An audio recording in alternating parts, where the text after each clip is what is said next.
पंच इंद्रिय के विषय भोग मिथ्या दृष्टि जीव के लिए सुख के माध्यम है, क्योंकि प्रत्येक जीव सुख तो चाहता है, चाहे मिथ्या दृष्टि हो और चाहे सम्यक दृष्टि हो, चाहे असंगी हो चाहे संगी हो, चाहे त्रयंच हो चाहे मनुष्य हो, सुख तो सभी चाहते हैं ना।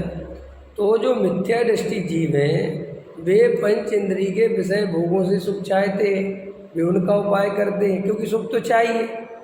और जब वही जीव सम्यक दृष्टि हो जाता है तो उसे आत्मा में से सुख मिल जाता है।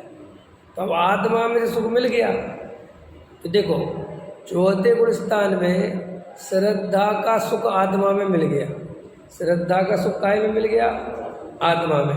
तो श्रद्धा में उसको पर पदार्थों में एकत्व ममत्व कर्तृत्व भोक्तृत्व टूट जाता है। कितना सरल है। यहाँ जो चाहिए था श्रद्धा को वो उसे अपनी आत्मा में मिल गया, तो श्रद्धा में उसे पर द्रव्य में से सुख बुद्धि, एकत्व बुद्धि, ममत्व बुद्धि, कर्तृत्व बुद्धि टूट जाती है। लेकिन चारित्र्य मोह के कारण उसे जो अस्थिरता है, अस्थिरता माने अपने स्वरूप में लीनता नहीं है। तो अब चारित्र्य गुण का सुख कैसे मिले? समझ में कि चारित्र्य गुण का सुख अपने स्वरूप में लीन होए तो मिले, अथवा नहीं हो रहा तो वो तो कहीं और लीन होगा, क्योंकि भाई उसका काम तो लीन होना है। तो सम्यक दृष्टि की श्रद्धा तो सही हो गई और वो आत्मस्वरूप का श्रद्धान कर लिया, लेकिन आत्मस्वरूप में लीनता नहीं है, तो उसका जो चारित्र्य मोह का उदय है वो उसे पंच इंद्रिय के विषय भोगों में प्रवृत्ति कराता है। ये बिल्कुल वैज्ञानिक दृष्टि है। ये कोई तुम अपनी बुद्धि लगाने की जरूरत नहीं है। अगर अपन इस परिपाटी से वस्तु स्वरूप समझेंगे और इस हिसाब से अपन पुरुषार्थ करेंगे तो अपन को प्रॉब्लम नहीं आएगी। अपन को प्रॉब्लम यहाँ से आ जाती है कि अपन गुण स्थानों का स्वरूप नहीं समझते। समझ में आया? अभी जैसे अभी मैं आ ही रहा था तो एक महिला पूछ रही है, समझ में आया, कि अपन के पास संयम नहीं है तो अपन को मोक्ष कैसे होगा। समझ में आया? अपन अभी बाजार में खा रहे हैं, दूध पी लेते हैं रात को, तो अपन को जब संयम है ही नहीं तो मोक्ष कैसे होगा।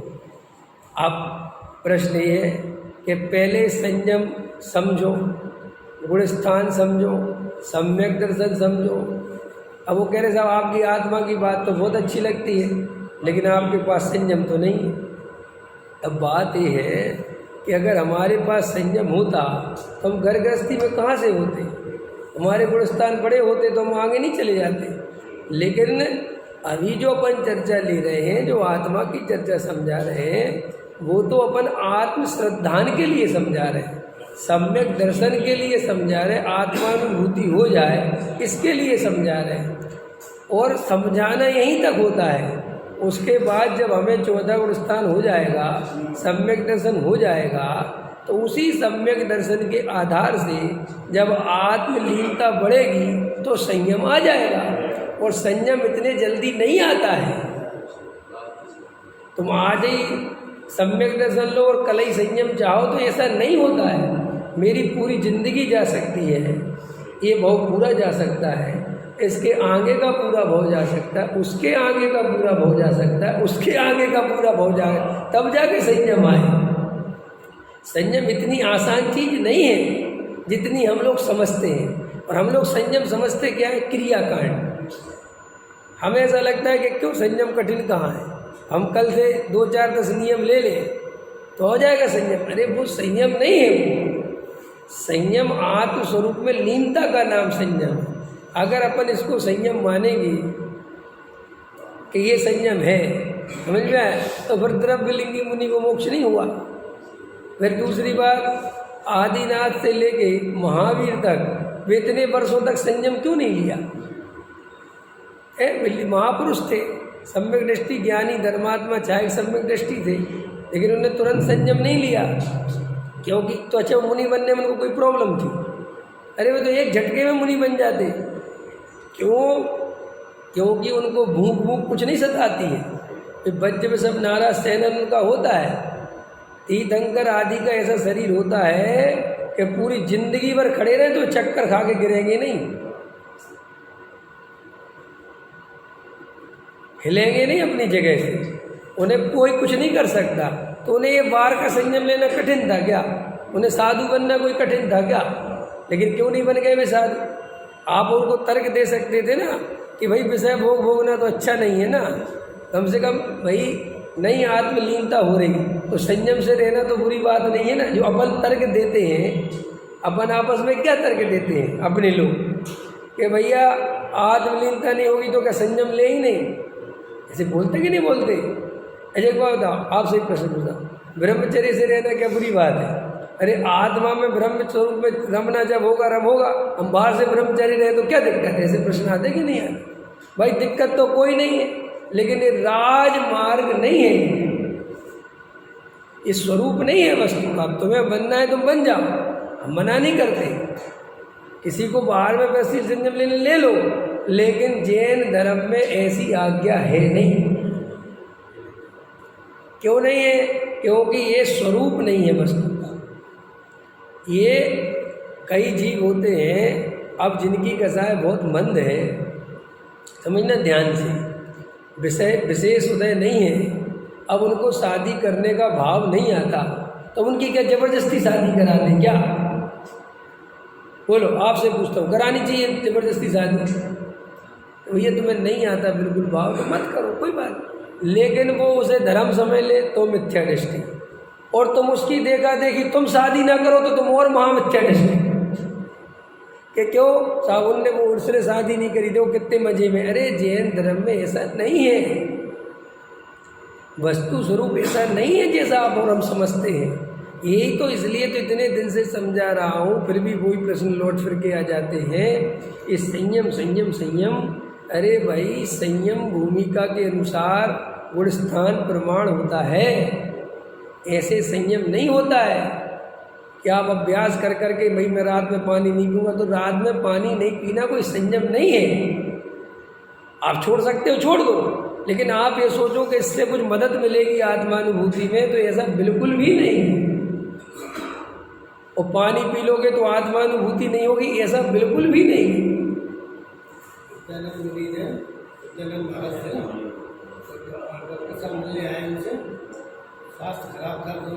हाँ ऊपर से 2 मंजिल को उतर के आए, नीचे 2 मंजिल ऊपर चढ़ गया, बीच में दोनों का मिलान। हाँ लास्ट में उन्होंने ये कही कि डॉक्टर साहब पानी मत छोड़ना। हाँ हाँ हाँ बराबर। होते हुए इस तरह से कह रहे हैं। मेरा कहने मतलब ये है कि अपने को ये बात आगम से समझनी चाहिए, तर्क से युक्ति से आगम से समझनी चाहिए कि अगर बाहरी संयम का महत्व होता कि भाई ले लो तुम तो, चाहे अंदर का हो चाहे नहीं हो, तो फिर तीर्थंकर आदि सबसे पहले लेते। और आप अगर ऐसा प्रश्न करो कि तीर्थंकर आदि की बात अलग है, तो तुम वस्तु स्वरूप के खिलाफ चले गए, क्योंकि जैन धर्म में ऐसा कहीं पर भी किसी शास्त्र में नहीं लिखा कि तीर्थंकर की बात अलग है तुम्हारी बात अलग है। ऐसे 2 मोक्ष मार्ग नहीं बताए जैन धर्म। 3 काल त्यों क्या है, 3 लोग 3 काल में परमार्थ नो एक नो पंथ है ना, परमार्थ का एक पंथ होता है, मोक्ष मार्ग 2 नहीं होते। ऐसा नहीं है कि तीर्थंकरों के लिए मोक्ष मार्ग अलग है, चक्रवर्तियों के लिए अलग है, और राजाओं के लिए अलग है, और हम जैसे सामान्य व्यक्तियों के लिए अलग है, ऐसा नहीं है। ये तो हम और तुम रागी देशी हैं, हमारी स्थिति अलग है, हम राग देश करते हैं तो सेठियों को VIP कुर्सी, सामान्य को कम कुर्सी, ये कुर्सी, ये तुम्हारे संसार में तो चल सकता है भेदभाव, मोक्ष मार्ग में ऐसा भेदभाव है नहीं। समझ में आया कि नहीं आया? अपन करते ना VIP कुर्सी, VIP डाल दे, इसमें VIP लोग बैठेंगे। जैन धर्म में कोई भी VIP नहीं है। जो आत्मा को जाने, आत्मानुभव करे, कोई VIP हो जाता है, और उसके लिए कोई शर्त नहीं है कि वो कौन है, कोई भी। आप समझ रहे हो ना? तो अपने को ये बात बहुत चलती है समाज में, और इन बातों पर कोई नहीं बोलता, कोई विचार नहीं करता कि साहब संयम ले ले तो क्या बुराई है, अपन संयम आत्मलीनता जब होगी तब होगी।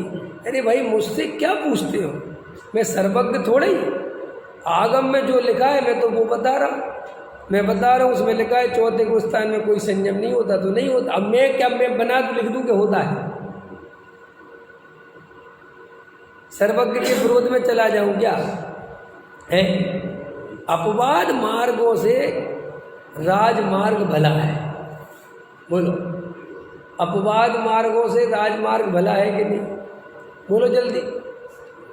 अरे किसी की लॉटरी लग गई, एक आदमी ने एक टिकट ली और भाग्य से लॉटरी लग गई 10 करोड़ की, तो वो राजमार्ग नहीं है पैसा कमाने का भाई साहब, कि चलो अरविंद जी केबल की फैक्ट्री बंद करो, हम तो आज से लॉटरी की टिकट खरीदेंगे, 2-4 साल में बर्बाद हो जाओगे। कि नहीं साहब उसके तो एक झटके में 10 करोड़। अरे भैया ये कभी कभार भाग्य की बात है, कौआ के मुंह से रोटी छूटे और कुत्ते के मुंह में गिर जाए, और कुत्ता रोज ही कौए के पीछे पड़ जाए कि रोटी रोज मिल जाएगी, तो कभी नहीं मिलेगी। ऐसे ही कोई कोई जीव इस संसार में जिनकी कसाई मंद होती है, वे सहज ही बाहर में ब्रसी संयम ले लेते हैं। लेकिन अगर वे ईमानदार हों, पूज्य गुरुदेव श्री जैसे, हमारे पूज्य गुरुदेव श्री थे ना, उनके जैसा बाहरी जीवन, संयमित जीवन आपको देखने न मिले। लेकिन वे इतने ईमानदार थे, जब भी कोई कहता था कि आप तो बाल ब्रह्मचारी, कहते काहे के बाल ब्रह्मचारी? अभी ऐसे कोई कहने वाला मिलेगा तुम्हें दुनिया में? मिलेगा? बोलो। उनसे कहते थे कि आपका जीवन तो इतना इतना बढ़िया से बढ़िया है, आपको बाल ब्रह्मचारी लगाने में क्या दिक्कत है? वो कहते थे भैया ये बाहर के बाल ब्रह्मचारी से क्या मतलब है, अंदर का ब्रह्म स्वरूप में लीनता तो हो 5 गुण स्थान जितनी, वो तो दिखाई देती नहीं। इसलिए हम काहेंगे तो फिर साहब हम तो असंयमी हैं। अब वो लोग इतना बाहर में संयमी लेके बैठे और अपने को असंयमी साफ नाम देवे, ऐसी ईमानदारी है हमारे अंदर। हम तो 1 मिनट में जरा सा कोई नियम व्रत लेते नहीं और तुरंत अपने को हम तो सब ये नहीं करते, ये नहीं करते, ये नहीं करते।